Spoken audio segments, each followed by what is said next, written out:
What is going on? Another episode. This episode is going to be interviewing Denise Sparks, who has an extensive background in recruiting and career services at Harvard. She's placed a ton of people in the business world at Leeds as well as in former recruiting positions. So that is going to be really good to hear her opinion. Hope you guys enjoy the video. What do you believe is the most important thing a student can do on their LinkedIn to set themselves up for a successful job hunt?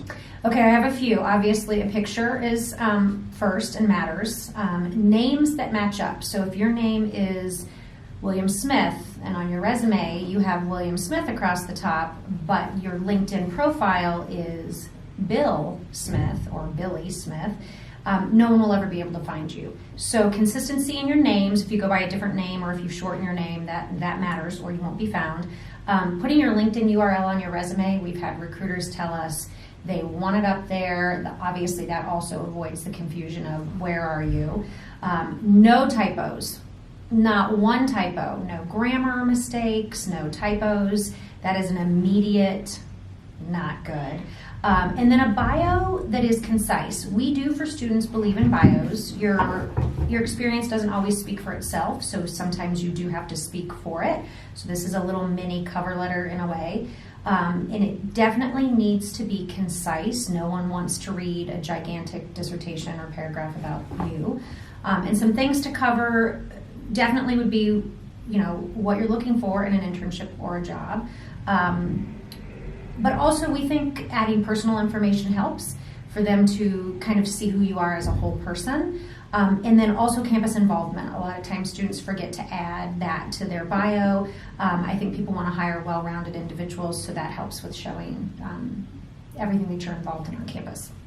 Do you believe a solid profile picture truly makes a difference in a student's job search if they're applying to jobs through LinkedIn? What about if not? I think you have to have a solid picture no matter what, whether you're applying through LinkedIn or you're applying through your school's job board or another job board. People are going to go out and view you on LinkedIn. You're fair game. So pictures look like you don't care. Pictures look like you're just not having a picture looks like you're disorganized. Pictures create a connection, and I think in today's technology age, so much of the job search is done remotely. No one ever sees anyone else. Having that picture creates that human connection that I think gets lost in today's job search. According to an academic journal conducted by the Journal of Consumer Research by University of Oxford, in comparison to slight smiles, broad smiles enhance warmth perceptions but reduce confidence perceptions. Should a student smile in their photo, and is this job dependent? Would you say a broader smile would be better for a certain position such as marketing, and a slight smile would be a more ideal for like the finance industry? For like a finance or an accountant? I've done, since you mentioned this, I went through my LinkedIn, my connections, and I looked at, because I only have finance students, so I sort of tried to do my own sort of experiment and see. Sure. And it tended to be just a normal smile. It wasn't like not a smile, and it wasn't just a slight smile. And these are investment bankers on Wall Street. And so one of them, though, hardly smiled at all. The other one didn't smile. One was slight and the rest were normal.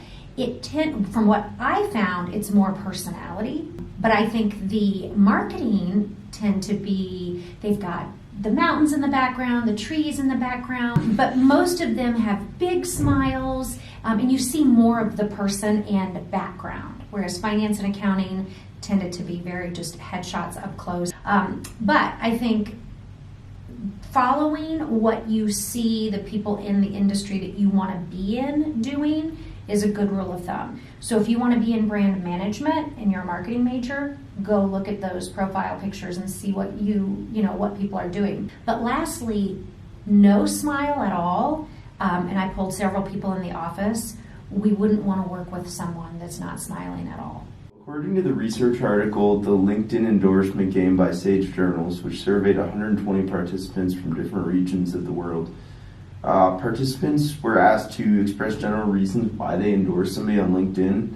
The first one being the endorser's knowledge of the endorsee's skills through direct experience. So I guess somebody who worked with somebody already in some way, shape, or form. But the second one was that they already were endorsed by that person, so they felt the need to endorse them back. Mm-hmm. Should a student go out of their way to ask others to endorse them for skills they hold, or should energy be expended towards other areas such as networking? We all feel that endorsements on LinkedIn don't matter. It's one of those things where anyone can say whatever they want about anyone, and it's, to your point, the second point, oh, I just did it because they did it to me, and I was trying to be kind.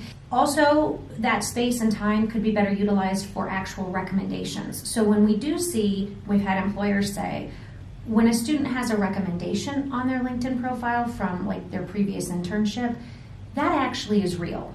That means something. It's an actual recommendation from another person who actually has quite a bit to say. So that is definitely a good thing. But using it for networking to meet people in real life, face to face, is much more important than checking technical boxes. Is there anything most students overlook when crafting a LinkedIn profile that can negatively impact their search? I know you already kind of briefly touched on a few things like typos and other things that you recommend a student has none of, but is there anything else you can think of? Yes.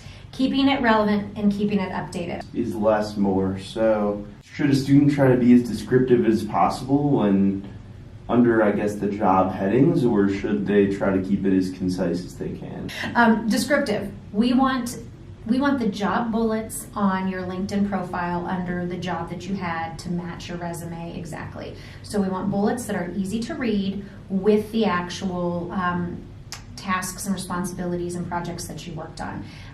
I think for the bio, a paragraph is okay as long as it's not too long. But when you get down into the jobs and to the leadership positions, we want bullets. We want it to mimic your resume. We want descriptive. Don't make us guess at what you did. Thank you so much for joining the LinkedIn Lab. I definitely had a pleasure talking to you about LinkedIn and your professional insight onto some of these issues. So thank you again. Perfect. Thanks for having me. Yeah. Thank you guys for tuning in. Thanks.